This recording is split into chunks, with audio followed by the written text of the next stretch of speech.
Welcome, ladies and gentlemen, to our weekly class. This week we're learning Thursday night and a amazing parsha that we're learning this week. Second parsha in the book of Shemot, of the book of Exodus, Parashat Va'era. So would like to thank tonight's sponsor. Tonight's class is sponsored by Rivka Carlson for a successful outcome for Yaakov Raphael Ben Chana Rivka's upcoming hip dislocation repair surgery on January 4th, Be'ezrat Hashem. So may the merit of tonight's class go for a speedy refuah shlema and a successful surgery Be'ezrat Hashem. Tonight's pizza was sponsored by Ron and Eileen Friedman for the class. It's an inside joke for anyone who gets it, right? I see you chuckling. So thank you very, very much, and always appreciated. Okay, we are moving into tonight's class, into this week's parasha. So exciting enough, this week we actually are reading about the 7 first plagues that God delivers to Egypt as they were refusing to let the Jewish people go. But that's not what we're talking about in the first part of tonight's class. We'll get to that in the second part of tonight's class. This evening, this week, Reb Leib explains a very, very important lesson in chinuch, in how to raise children.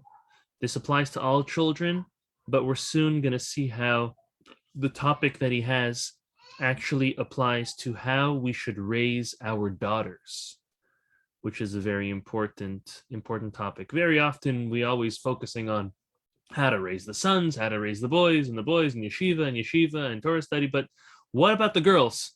How do we put the proper emphasis on our girls and raising them to be proper? Because at the end of the day, without the girls, then there's going to be no boys. And we know that Judaism is transferred through the girls. So we have to make sure that our daughters are raised properly, the way that Hashem intended for them to be the mothers and the matriarchs of the upcoming generation. So with that introduction, we're going to jump into it. Take a look at your screen, and we're going to share.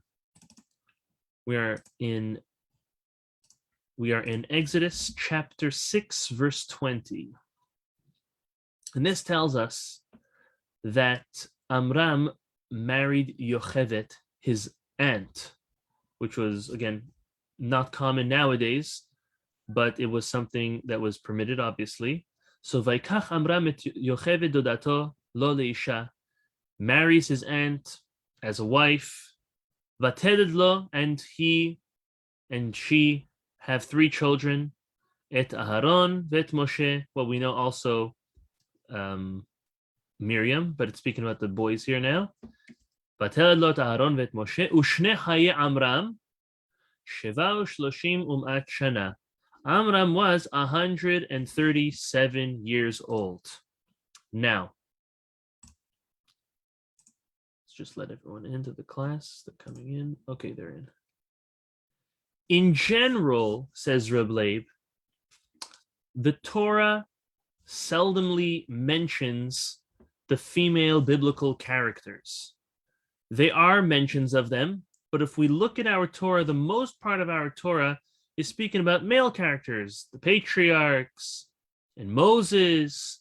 Yes, there's a lot of important details with the matriarchs going on, but every time Reb Leib says that a female biblical character is mentioned, it's there for a specific reason, and we have to understand what the Torah is actually telling us.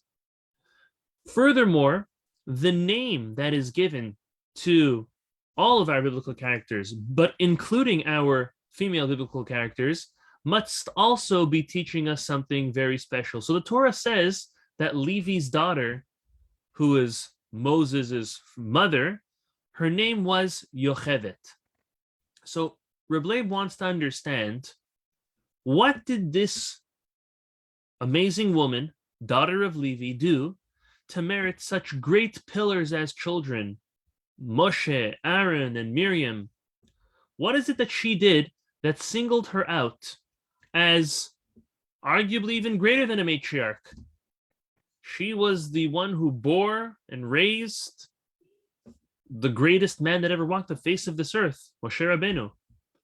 What did she do to have that merit? So before he answers that, Reb Leib analyzes her name as Yochevet. And after much, I guess, delving deep into it, Reb Leib comes and explains why Levi named his daughter Yochevet. What's the meaning of that name? And the meaning of that name is as follows. Levi felt a tremendous amount of guilt in his involvement in selling Yosef as a slave. Now, of course, he wasn't the only one who sold Yosef. He was just involved. But he felt a tremendous amount of guilt and burden because he was of a very special position in his brothers. Not that he was just a third brother, from the top, Reuven, Shimon, Levi, but more than that. Jacob, their father, separated and elected Levi as a specific position. That position actually was, as the Rambam Maimonides writes, that he sat him aside and had him sit as the Rosh Yeshiva to teach the ways of God to the rest of the brothers and the children that were coming afterwards. He was consecrated for that. Reb Leib says that Levi realized that he was great and nevertheless he faulted. He made a tremendous mistake. And because of that, the names of his children reflected those feelings that Levi had inside of him, all alluding to exile. Now, when I was learning with Rav Meir, with Rav Yisrael Meir, Reb Leib's son-in-law this week, what I'm about to tell you is a great novelty. So I asked him, is this Reb Leib's own chiddush? Is this his own novelty? He said, yes. It's not something that he read elsewhere. This is something that he thought of himself. It's beautiful. It's actually amazing. And it's similar kind of to what Benjamin did. Benjamin named all 10 of his sons, all alluding to the fact that his brother was killed, because Benjamin thought that Joseph was killed by a wild animal. He didn't know that he was really sold as a slave. He wasn't part of that. He was too young. So Benjamin named all of his sons, 10 sons, in words that all allude to crying and sadness and mourning. Similarly, Reb Leib says, in a different way, that Levi named all of his children. We'll see now he had 4 children, 3 boys and a girl. He named all of his children alluding to the concept of exile because he felt the responsibility that the exile of the Jewish people leaving the land of Israel and making their way down to Egypt was because of him, because again of his position. So let's go through the names. The first name, the first son that Levi had was Gershon. Gershon comes from the word gerut, which means to live in exile, to come into something foreign. So that's number 1. His second child's name was Kehat.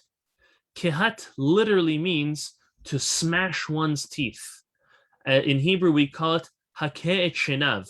It's kind of like when you bluntly interrupt someone or correct someone. And he realized that he made a big mistake. So that's where Kehat comes from. His third son, Merari comes from the word bitterness, because going into exile is something that's obviously bitter. Kind of like when the way that Yocheved and Amram named their daughter Miriam. Miriam also comes from the word mar, bitterness, because at that time, the slavery and the bondage intensified tremendously, that it was becoming very bitter for the Jewish people in Egypt. And number 4, his fourth child, Levi's fourth child, was the famous Yochevet, the only girl. And Reb Leib explains what Yochevet really means or stands for or alludes to. The Yud and the Vav in the beginning of the word Yochevet are 2 letters of Hashem's name, right? Hashem's name, Yud K, Vav K. So the Yud and the Vav are Hashem's name, referring to Hashem. The last three letters literally spells kavod, honor. So Levi knew that his daughter would bring a tremendous amount of honor to Hashem to rectify the desecration of Hashem's name, the Chilul Hashem, that was caused by selling Yosef.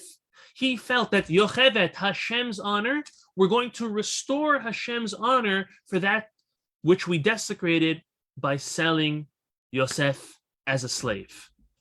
And Yochevet actually succeeded in what her father's intentions were for her in two ways. Number one, she was a tremendously brave midwife who was able to stand up to Paro and feared only Hashem. She was the only woman to stand up to Paro and didn't cave in to his ridiculous decrees to kill all the baby boys as they're being born. And number two, she also bore the two great giants who lived in harmony and loved each other, brothers who loved each other with absolutely no jealousy or envy. On the contrary, only love and admiration for each other. To raise two sons that not only were great in their own right, yet worked in complete harmony, this was a tremendous amount of honor to Hashem, Kiddush Hashem, sanctification of God's name, to rectify for the desecration of God's name by selling Yosef. So this is how Reb Leib opens up the topic of understanding Yochevet. He takes another step further. He says the Talmud in Masechet Baba Batra, page 128, tells us that Yochevet was born at a specific location, specific time and location. The Talmud tells us a famous Rashi that when, of course, Ron, yeah, see, you know it. You know which one I'm talking about, right? Good.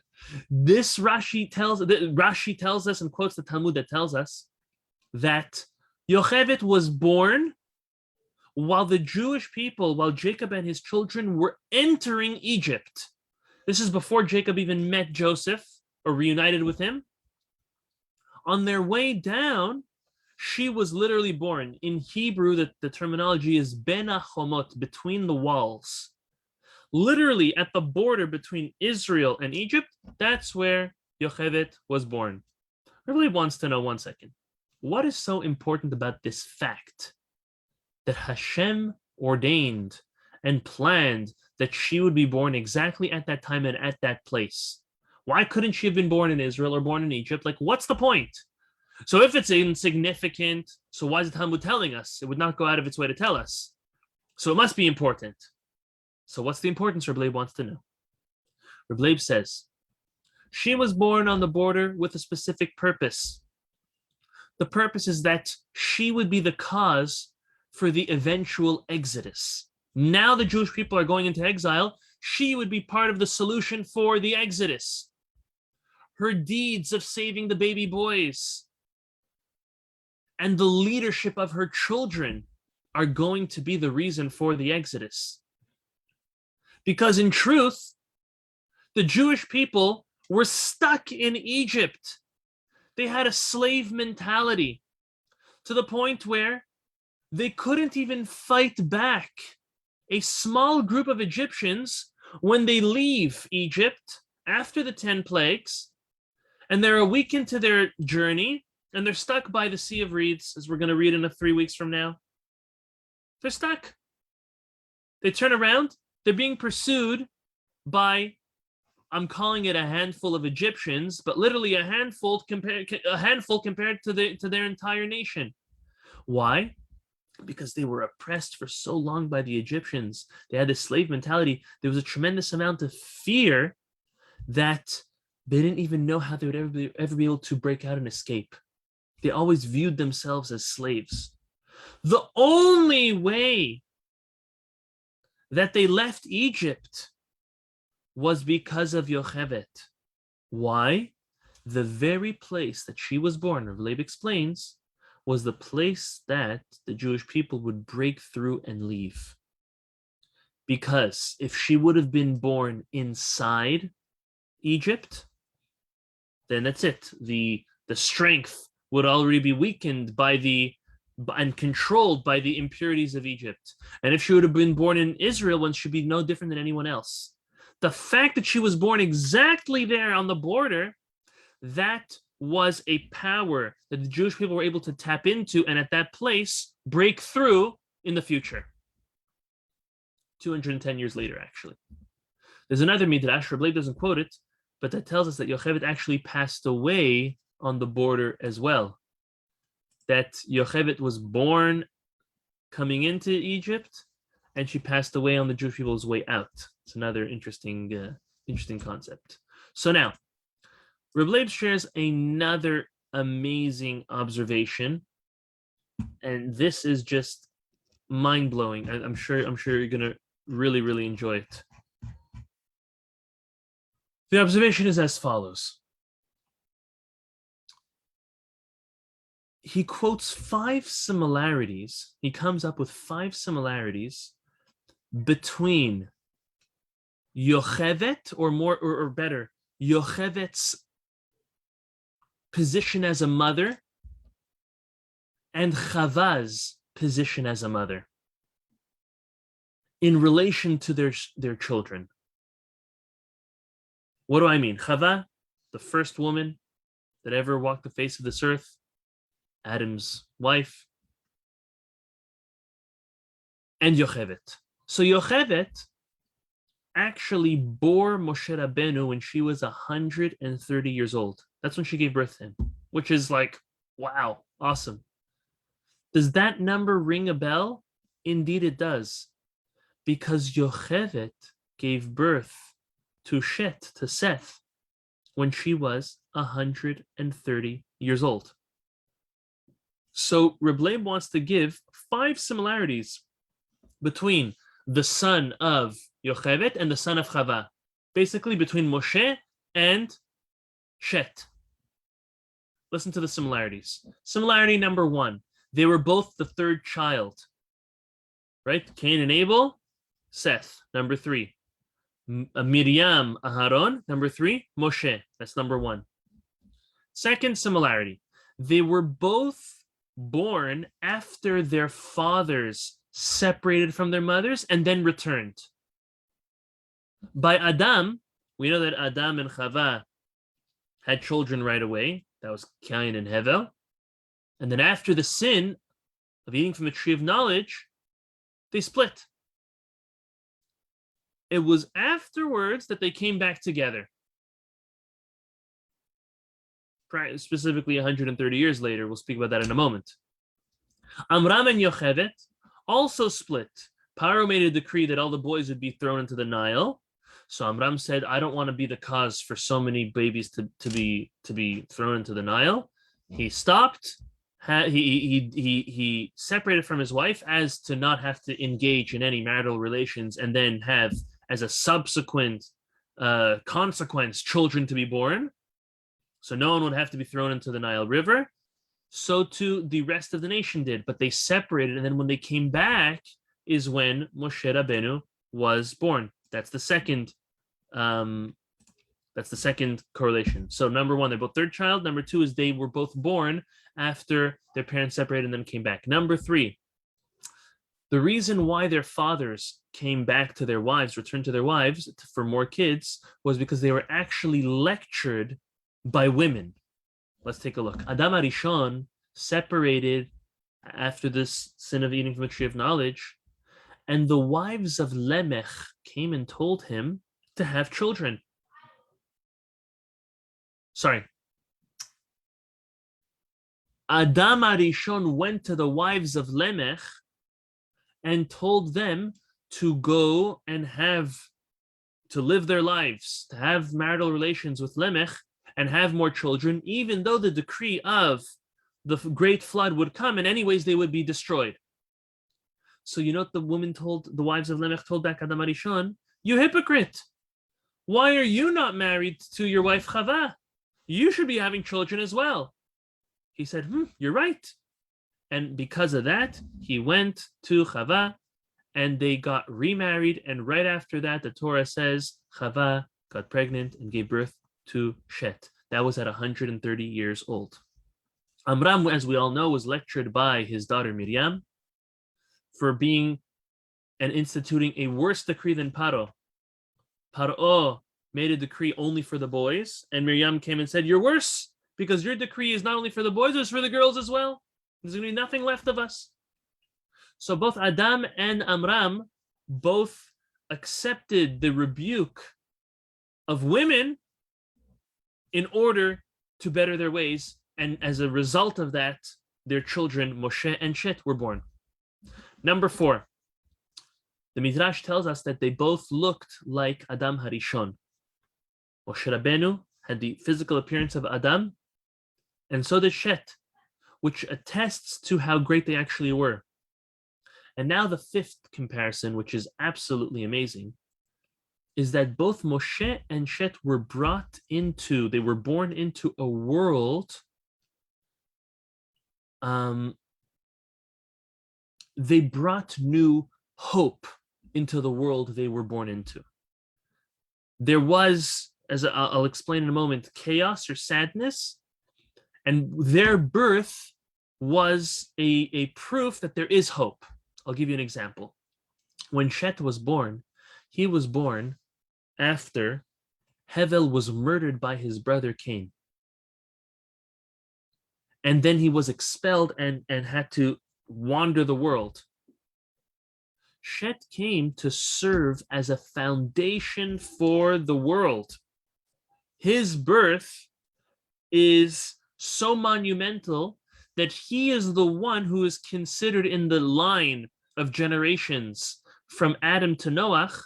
It's Adam Shet. It's not Cain or Hevel, even though Cain did have children, but he was the one who was the continuation of Adam Arishon.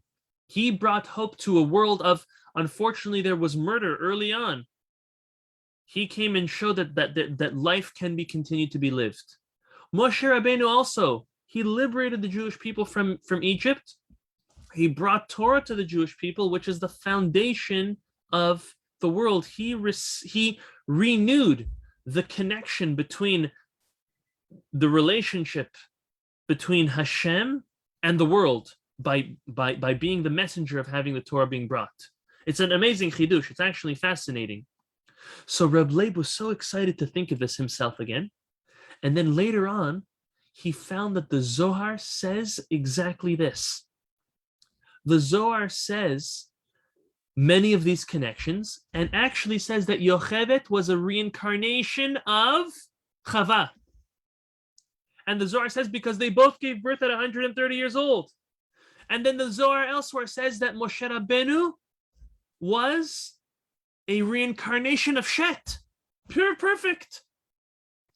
Now he brings one more little how do we call it? Cherry on the top. The Rabbeinu Bechaya says that Shet was actually a Gilgul of his brother Hevel, who was murdered. And that the acronym of the names Moshe, Shet, and Hevel spell out Moshe, actually, because they're all a reincarnation of one another. Hevel was born, murdered, reincarnated to Shet. Shet lived, passed away, reincarnated as Moshe Rabbeinu. It's actually a beautiful concept. So we see the connection between Yocheved and Chava and Moshe and Shet. Now, this is all just to understand a little bit about Yocheved. But now comes the real important question. The question of, from where did Yocheved gather up the courage to stand up to the most powerful man in the world and his disgusting decree and defy his orders? This wasn't a simple thing to do. Don't say that, oh, if I would have been there, I would have done it. How could I ever kill anybody? Of course not.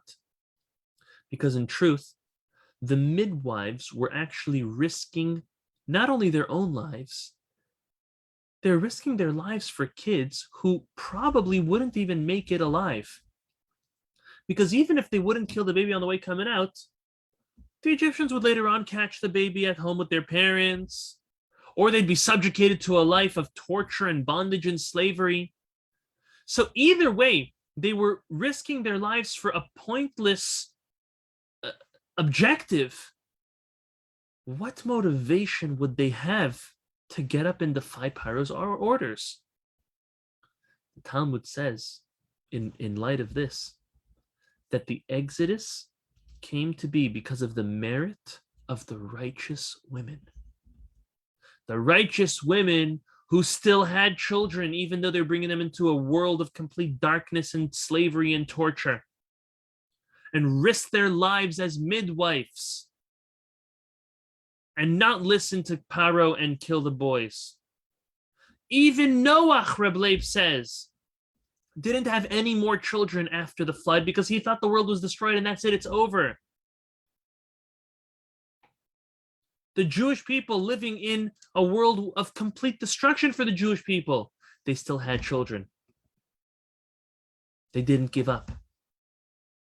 So where did Yocheved get the trust in Hashem and the courage to do what she did? Reb Leib wants to know.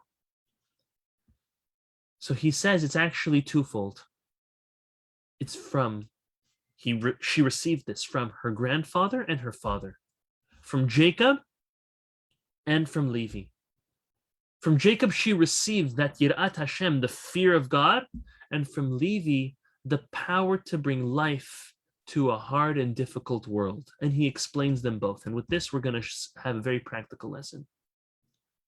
Jacob knew that Yocheved was a very powerful neshama. And Yocheved actually grew up very close to Jacob. The last 17 years of Jacob's life, Yocheved was very, very much in contact with Jacob. Now, if a Rebbe, Reb Leib says, if the Hasidic Rebbes and certain Kabbalists nowadays are able to understand the neshama, the source of a person, surely Yaakov Avinu was able to, clearly, understand how great his daughter's neshama and what her purpose and mission in life was. And specifically what her contribution to Klal Yisrael, to the Jewish people, will be in the future. So Yaakov knew that and he educated her. He educated her in the first seminary of Bet Yaakov, literally the house of Jacob, he says, and taught her how to stand up to the evil inclination and to evil and darkness and to Paro. He taught her what true Yirat Hashem, fear of God, is, and how to pass that on to her daughter Miriam, who would also need that exact same trait and also do what's right. So fear of God, she received from Jacob. And when a person has the fear of God, they will always do the right thing. Now, what did she get from Levi? This is deep. From Levi, she inherited another great power. And this is the power of how to bring life into a dangerous and dark world. Reb Leib explains as follows. The Talmud of Masechet Ta'anit, page 11a, tells us that it's prohibited to have marital relations during a time of famine. If there's a famine, people are not able to feed themselves and eat, and there's such suffering, because we have to feel the pain of the congregation, no marital relations are allowed to be performed at that time. On the other hand, there's still an obligation of the mitzvah of pru urvut, to be fruitful and multiply. So what overrides what? We have a Torah commandment on one hand, but yet we have to feel the pain of the congregation during famine on the other hand. So, because of that, one who can truly testify that their intentions in marital relations is only for Hashem and no personal pleasure, they would be allowed to have marital relations during a famine. But who is able to ever say that? Who's at that level? So the answer is only people who don't have children yet, they have not fulfilled their mitzvah of pru urvu, they are allowed to have marital relations because they still have a mitzvah to fulfill of bringing children into this world. And now whether you have a boy and a girl yet, or until you have a boy and a girl, let's just call it that, then you would still be allowed to and obligated to. But now, Levi already fulfilled its mitzvah of pru urvu. He had 3 boys. That should be enough already. Why then was he allowed to have marital relations Yocheved was born after 2 years of famine. So that means she was conceived during the famine. How could Levi do that? Reb Leib says that anyone who is a chassid, who is a pious individual, can have marital relations and kids during a famine because their intentions are l'shem shemaim, for the sake of God. Moshe actually testifies this. He says, if you take a look at your screen, Ule Levi Amar, I'm in Deuteronomy chapter 33, verse 8. Ule Levi Amar, and it said about Levi, Tumecha ve'orecha leish chasidecha, your tumim and urim belong to your pious man, referring to Levi as a pious man. Since Levi was pious, explains Reb Leib, he was allowed to have marital relations during the famine. And since Yocheved was conceived under those intentions, with the intentions of only purity towards Hashem, she therefore inherited the great power of being able to completely be moser nefesh, to completely give up yourself and put complete efforts for Hashem unconditionally. And that power was then passed on to her daughter Miriam in an even stronger way.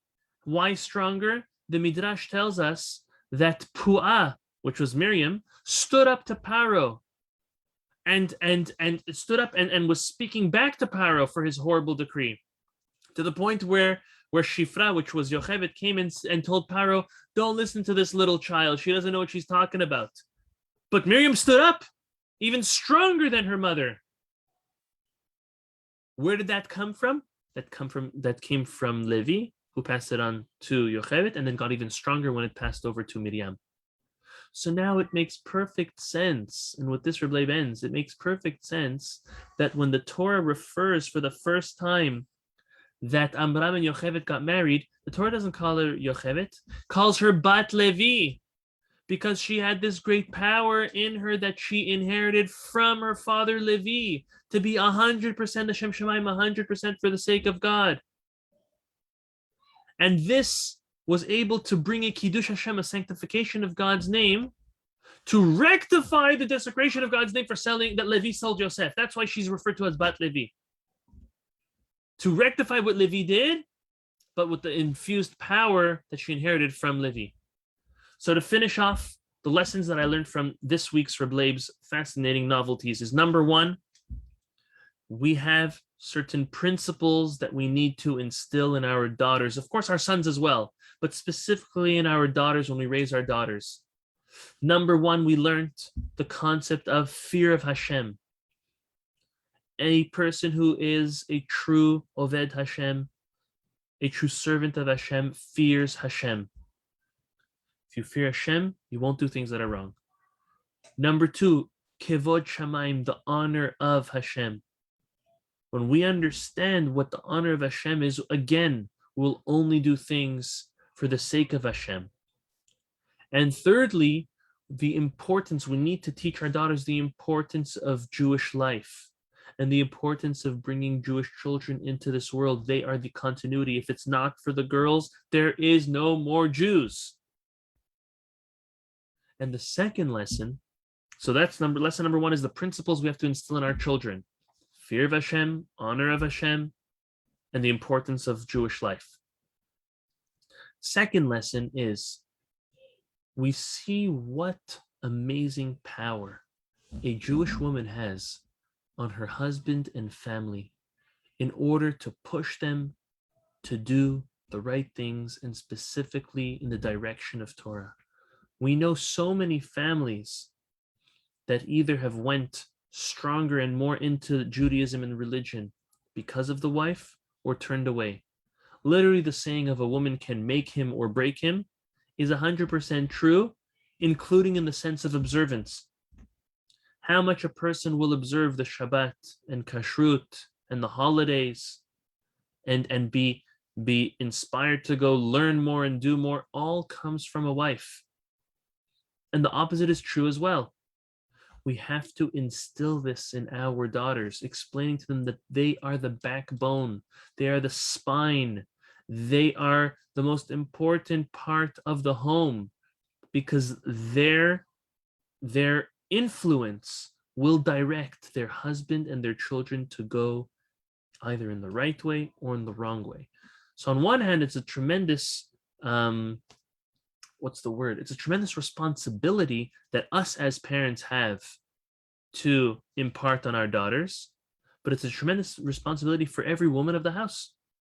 Woman of the house has to know that she not only needs to teach this over to her children and specifically her daughters, but she has an obligation to push forward in the right direction of learning more Torah, fulfilling more mitzvot, and growing as a family in the direction of Hashem and the Torah.